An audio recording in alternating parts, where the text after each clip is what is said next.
Hey everyone, this is John from Reset and welcome to Coffee Convos. Today I have with me my friend Erik Schmid from Red Bus Brewing Company. You like that?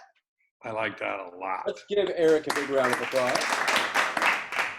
Erik with a K, by the way, right? Yeah, that's correct. Yeah. Dude, what's the worst name butchering you've ever received with the last name like Schmid? Usually it's just misspelled with a T, which is, Schmid. understandable. Yeah. But I remember in high school, they broadcast some of our games. I went to Oak Ridge on the radio, and was a guy I know pretty well, Mark Billingsley, was doing the broadcast, and he kept saying Erik Schmid, like there was an E at the end or something. Schmid. But yeah, I think he was, broadcasting all the turnovers I had in the game. It sounds like the villain in a cartoon, Schmid. Yeah, it's got kind of a dastardly evil sound to it, Erik Schmid. It does. Oh man. Well, thanks for being here today. You're welcome. I was thinking if we made mead up here, we could call it Schmid. If we did what? We made mead, we could call it the Schmid. Mead, yes. Schmid mead. Yeah. There you go. See, we're already being productive, John. Yeah. We've solved the world's problems today. That's good. One cocktail at a time. That's right. Hey man, so I obviously love your beer. We carry your beer. Right now on tap we have the 95630 Pilsner. It's the only thing we have on tap right now. And although by the time this interview airs, we'll have more on tap just because we're kind of easing into this, getting back open thing. But have you always been a beer lover? Yeah, since college, I guess. My dad would let me have a sip of, Coors or something when I was in high school, and I drank some beer in high school, like all of us kids probably did, but I wasn't really into it at the time. Yeah, right. And but I've been into it ever since college because I went to school in Chico, and Sierra Nevada was just kind of getting its footing around that time, and I just thought the whole concept of a brewery in your college town, that was pretty unique at the time. There was really Sierra Nevada, Anchor, and Sam Adams, and I think what's that place up in Ukiah that was around? It's the oldest brew pub in California. They recently closed. I can't remember the name. Mendocino. Oh, gotcha. Was going at that point, but I didn't really know a lot about them. So it was really from college on that I caught the bug. Yeah. Well, how has your taste in beer changed since then? Because obviously what you're making right now is a lot different than sipping your dad's Coors. Yeah. I used to love IPAs, and really bitter beers, hop forward beers.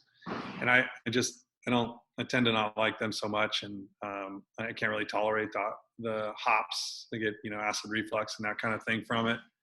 At least the bitter beers. So I really enjoy lagers. Like that Pilsner beer you have down there is kind of a hybrid beer that we came up with, where it's, kind of German in fermentation spec and somewhat West Coast in the way we hop it with some kind of old school hops. And it's not super bitter, clean, not super high in alcohol.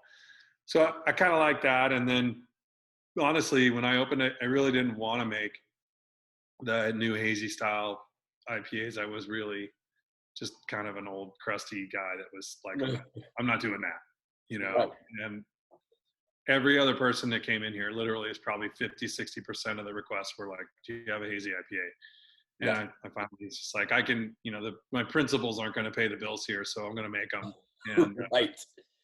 So we did them, and we got quite a few believers right out of the gate. I think our hazy beers are pretty darn good, and I didn't really give them a chance at first in terms of drinking them, but I'll tell you, as we try them around here, and the more I've tried them, the more I've kind of become appreciative of the style, and and we'll actually, at the end of the day, if I'm going to have a beer, probably half the time I'll have one of our hazy beers because Yeah. they're good and they're not super bitter, and there's a lot of flavor in them, and Yes. they're good. Yes.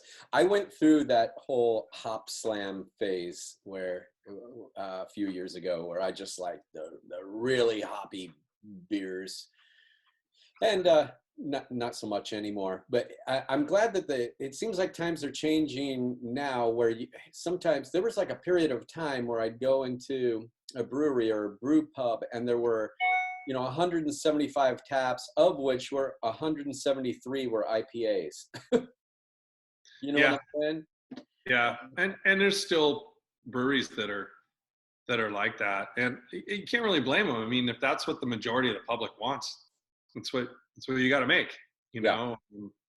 So I just, it's never really been about us here. We try and pride ourselves on having a very wide breadth of offerings, and they change all the time. And I know that frustrates some people because they come once and they can't get the same beer when they come back, but it's just kind of our MO. And hazy IPAs are a part of that. Lagers are a part of that. Stouts, porters. I mean, Belgian beers, sour beers. I mean, we kind of just try and rest our hat on quality, not quantity, and we're not brewing to a certain label all the time, other than probably our Jetronic, which is the beer we make, more often than not. Okay. Good. Yeah, it's good stuff, by the way. Thank you. I love that. Now, you are the only brewery in Folsom. There has been a brewery here before, but that was a long time ago. Yes. From the research I could get done before I opened, there were two. Oh, I okay. know what the names of the two. Well, one was called the Folsom Brewery, and it was open until the 1880s. I'm not sure when it started. It was down Sutter Street somewhere, and the brewer was Peter Yeager. That's where the Jaeger's term That's came where the from. name Now comes the escape room that used to be Peter Yeager's. It was spelled a little differently than they used, but he was the brewer. And then I don't know what happened to that brewery. It closed, but I believe Peter Yeager started another one in Folsom. So I think there were two. I don't know if they were operating simultaneously, but the 1880s, sometime in the 1880s is when that ended. And nobody's produced beer, to my knowledge, in Folsom since then, before Red Bus did, unless you want to count Geckian, because Geckian actually operates under a beer license, even though they make sake. It's the one that's most appropriate for sake in terms of California licensing. Sure. Yeah, but I love what they do there, but you're in different worlds. Right. Huh. Do you personally do any of the brewing at this point in time? I'm not on the schedule to do it all the time, but yeah, I probably do one out of every 7 or 8 batches, maybe. I don't do the whole thing. I just do the fun part. Yeah. I'm very much involved in overseeing the recipes and what we make, in the quality control of the beer, as it's fermenting and we're carbonating, and the flavor profiles and this and that. But no, I'm not really the one out there doing it every day. I've got too much other stuff to do, and I've got a full-time brewer that does an awesome job. So John's amazing. John, no, not John.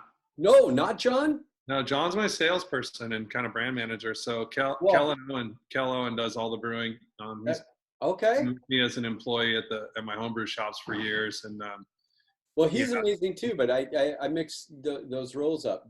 But yeah, no, John's John's more of our house cicerone and salesperson, and just Red Bus spread the love guy.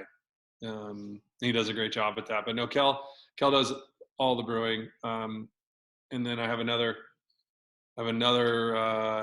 brewmeister employee that went through the American Brewers Guild named Owen Bankson, who we put in charge of the sour program. And so he and Kel kind of collaborate on that stuff. And I just kind of oversee. I mean, I'm paying the bills and doing the accounting and staffing. I don't have time to be out there doing the on the ground brewing. I will jump out there and do some batches once in a while if Kel's gone, or something I'm really interested in doing. And it's nice to get back there and get your hands kind of in it again once in a while too, because you go too long without doing it. It's kind of what I opened for, was to be out there doing that, but everything changes. Oh, sure. Well, that's a good lead into the next question then. What has changed? I mean, you have expectations when you open up a brewery. This is how things are going to go. How has that changed for you? What have you learned in the process, and how has your role had to adapt? There haven't been that many surprises, to be honest, because I was involved with the lockdown operation for a little while, with Robert and Jenny Whistler. Good people. Great people, and enjoyed my time with that. I, helped them make the beer for a few years. And so I got a taste of it then. And then, I made beer up at Jack Russell with my good friend Dave, that's the owner up there for years. And it wasn't just Placerville? Yeah, Camino. Okay.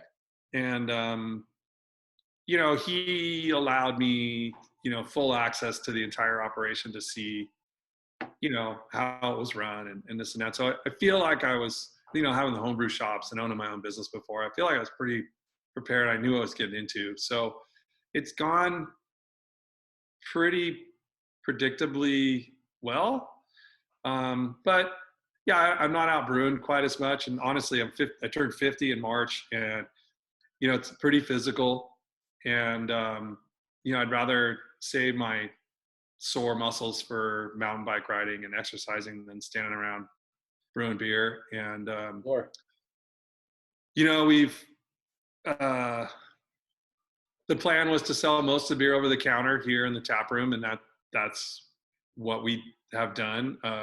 Now it's kind of out the front door and via delivery now, but it's still, we're selling it retail for the most part rather than distributing it.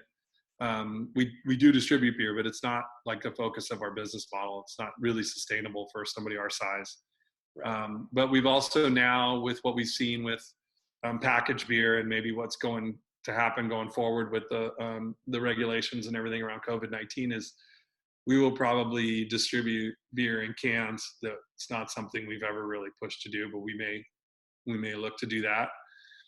But other than that, it's been pretty on script from when we started. I mean, we're a little busier than I thought we would be, which Well, that's good. is a good surprise. I mean, I had kind of forecasted conservatively here, and we've done better than that, which is great. That's good. Well, man, I really appreciate the relationship that you have with Reset. People love your beer, and they've been really good sellers for us. That we did that collaboration with you with the Vanilla Night Sky and our coffee, and made that coffee stout. You guys did that coffee stout. I'm telling you, man, it was, people will not stop talking about it, and it's gone. I mean, we went through 2 kegs of it, and like that, and it's good stuff. Yeah, and that's where probably your confusion with John came in, right? Because John was pretty heavily involved, or the only guy involved up here in making that happen. And John has a brewing background and a great flavor palette. I mean, he really, when we have questions about a beer, if it's ready, what do you think of this? We always go to John. I mean, he's one of our key testers. He's kind of like Norm. Cheers. Right? Yeah. With plaid on all the time. Yeah. So when you guys, he obviously engaged with you guys because he handles our distribution. And then, the discussion went in the route of, hey, can we do something special down here? And at first I was like, well, I don't know how we're going to do that. I don't necessarily want to do a whole batch of coffee oriented stout. And came up with the idea of being able to, basically infuse a couple of kegs with the coffee, and he handled all that. So he was the, at least the assistant brewer on that one.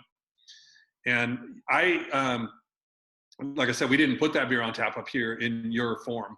We only put it on Right. down there, and we get people at the doors all the time saying, "Oh man, I had that vanilla and iced guy, that coffee version at Reset, and they loved it." So, it's one of those things you can point to, kind of a symbiotic result that came out of that. So we were happy to do that kind of stuff.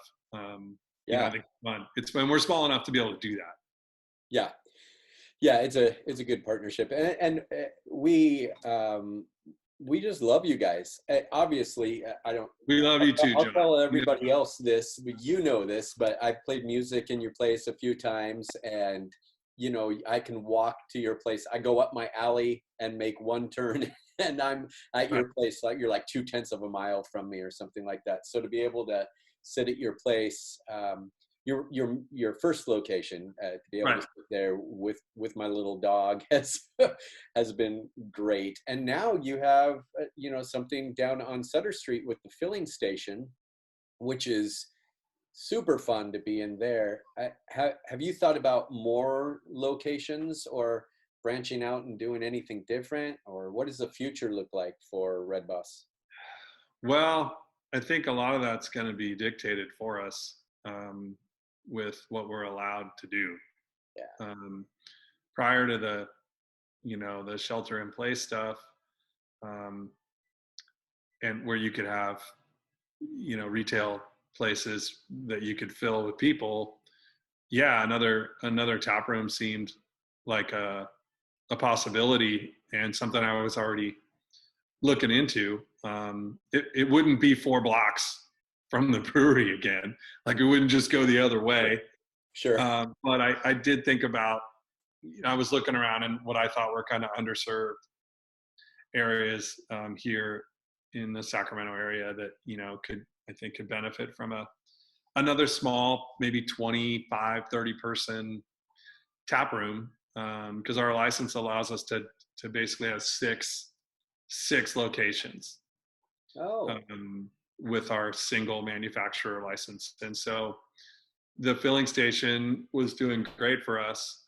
Even though it's so close, it's a completely different market down there than the yeah. brewery being kind of a destination. People come here, come to find it, or already come here. And whereas on Sutter Street, we were getting introduced to people staying at the, Lake Natoma Inn, or just down on Sutter Street for a touristy Saturday afternoon wine tasting, grabbing a bite, strolling along, and peered into this place and said, "Oh man, it looks like an old gas station. Let's go check it out." And so it was good.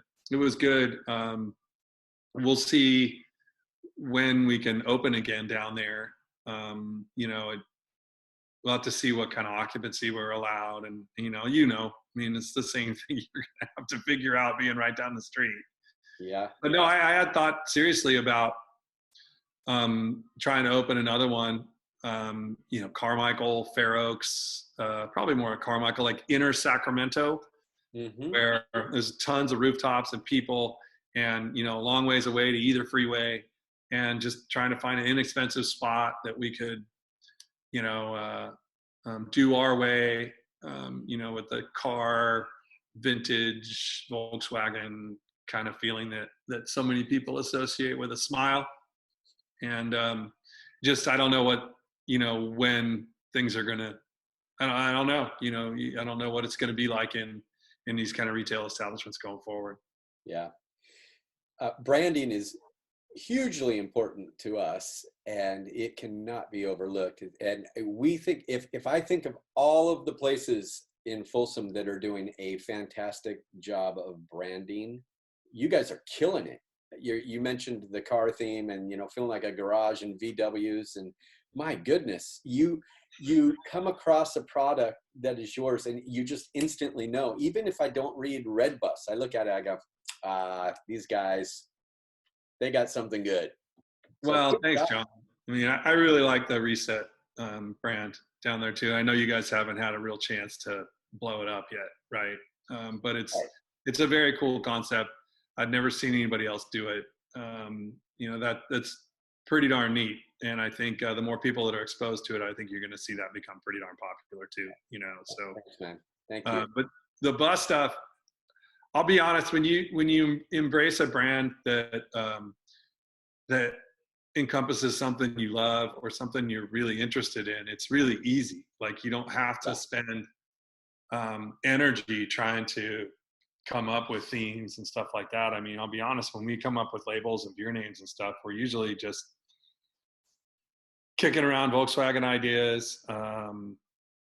It's mostly me. And then, being the only, brewery in Folsom. I mean, there's certainly other breweries that are around that serve Folsom really well. I mean, Fort Rock does a great job with their Dan Pilsner and this and that. So it's certainly not to try and exclude other people that are, a lot of people associate Fort Rock with Folsom, and they should. They're right there, But I feel like with the 95630 beer, Hazy Sutter Nights, we just feel like a connection to the community here, and it's not contrived. It just is. I mean, we see the people that come here, we see the comments that we get from people, and how excited they are about the brand, and we just felt like, maybe we should spend some time creating brands that help bring us together as a community and celebrate the people that celebrate us, and the Hazy Sutter Nights was something that came around because of the filling station down there. And I just thought it was funny, hazy being hazy beer and a lot of people's mentality at 11:30 at night on a Friday night down there. I know I've been there, but it was many years ago, John. Yeah, many, many years ago. Yes. Have you always been a VW guy? Yeah. The cars we had when I was growing up as a small child was 66 Bug, and my dad had an old 69 912 Porsche, which is essentially a 4-cylinder 911 in the late 60s. And, he would spend his weekends wrenching on those things, adjusting valves, changing oil. I just, that you're impressionable at that age. And I learned to drive in my dad's old 911. So air-cooled German cars, Volkswagens and Porsches have been something I have just been really fond of my entire life. And so coming up with the bus was kind of a freak thing. I didn't know what the brewery was going to be themed around when we started. Actually, we just stumbled into that because I came across a bus my plan was to use to move people, from say Sutter Street up here. And then, the Red Bus was just something we kind of backed into, which again, I think when you have something that's organic like that, and it's based on stuff that you're interested in, and the branding comes really easy there. We're not having these strategy meetings about how to figure out how to do the brand. And we do have discussions about beers and things that we do. Does it fit within the brand? We don't want to get too far out. But yeah, I mean, it's been a lot of fun, and I appreciate your compliments on the brand. It's something I take a lot of pride in. Our staff takes a lot of pride in, and and it makes me really happy to see people get it and enjoy it. Maybe not as much as I do, but I just want to enjoy it a little bit. No, it spreads good cheer. And if somebody watching this has not yet been into the filling station, which both places are amazing, but the filling station, what you did for the bar with that bus, which I understand you rescued or salvaged that bus from the Paradise Fire. Is that true? Yeah. So a Volkswagen enthusiast friend of mine saw Facebook, like a marketplace ad for a guy in Oroville that had pulled a bunch of buses out of some property up in Paradise. He was advertising it as yard, kind of hardscape art. And so I went and looked at it, and yeah, I struck a deal. The guy delivered it, and we, through the help of Jim Corbett, I don't know if you know Jim, he's one of the owners over at the Escape Room. He did all the construction in there. So his sons, Kyle and Riley, have become very handy guys in their 20s. And so Jim just kind of gave them to me for a while, not for free, but right. I told them what I wanted. They took the shell home. They built they constructed the frame for it and came in and hung it. And then they poured the concrete counter, and then another local gal, Teresa Fike, did all the art, the staining on the top. She's incredibly talented. The boys are incredibly talented. And, it's really satisfying when I bought that bus piece without any plan for it. Like, there was no filling station concept. There was nothing. It was like, I want this because I can't rebuild a car out of this, but it's such a cool piece, the way it was rusted and patinaed and burned. And we just stuck it out in the back by the dumpsters for a while. It was like, we'll figure out something to do with it. Now, what's funny is there's probably 10 or 12 other things out of it I'll never do anything with that are just piling up. Sure. That one, as soon as that space kind of became a possibility, I was like, oh yeah, we're going to build a bar out of this. And it turned out great. Bar, you have to look to see that there's a bus there, because a lot of times the bar stools are covering up the front end with the lights and stuff. But once people realize that it's there, it's been a huge attraction for people down there, which is cool. It's very cool. I love it. Here's a question for you. It's late at night, it's a dark alley, and beer and whiskey meet up and get in a fist fight. Who wins, beer or whiskey, and why? Whiskey probably wins, man. It's just stronger. Mm. Stronger and comes in a bigger bottle. Yeah. And whiskey probably handles the fight like a gentleman.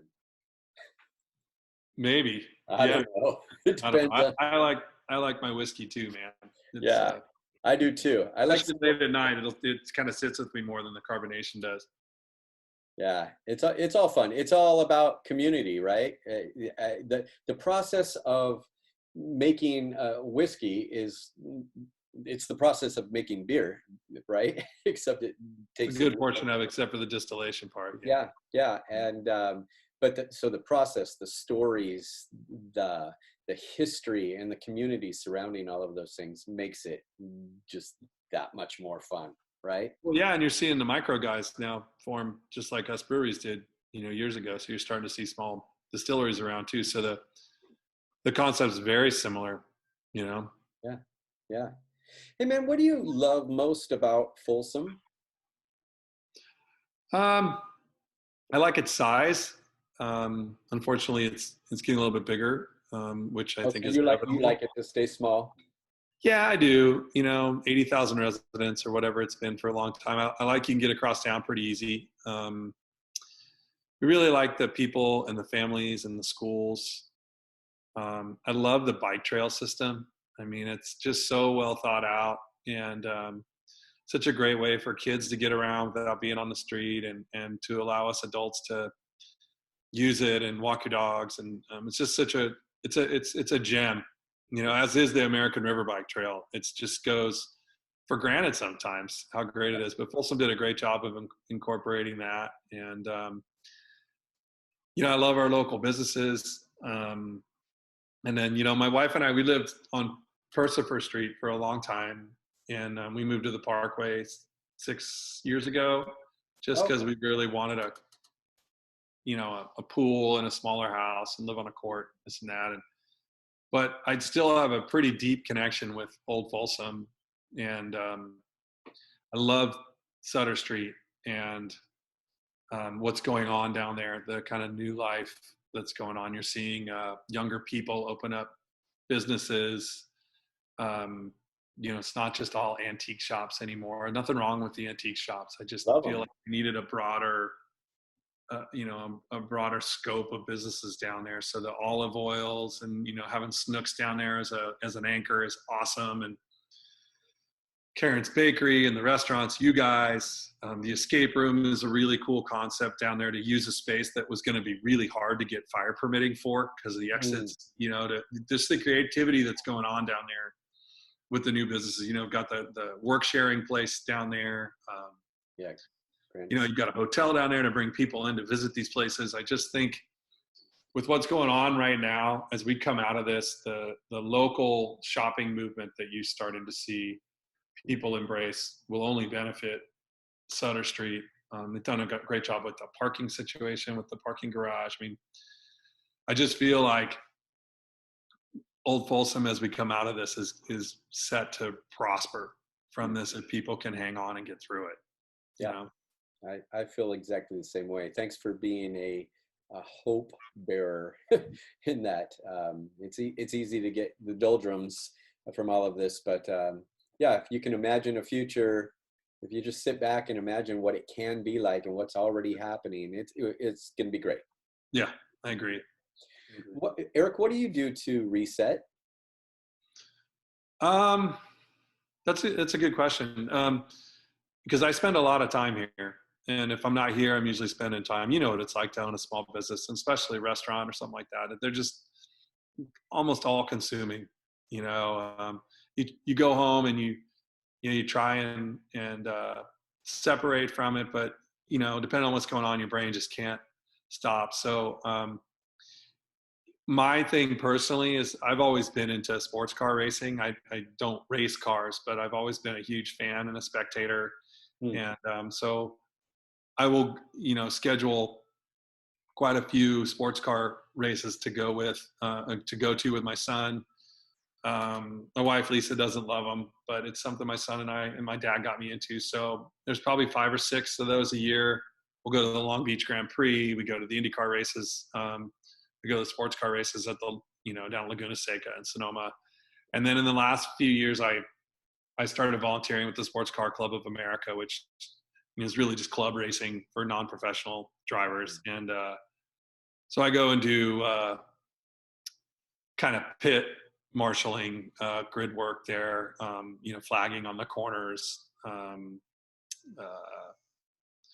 tech inspection on the cars, those kind of things. I just love cars, you know, and I love racing. I love people that race cars.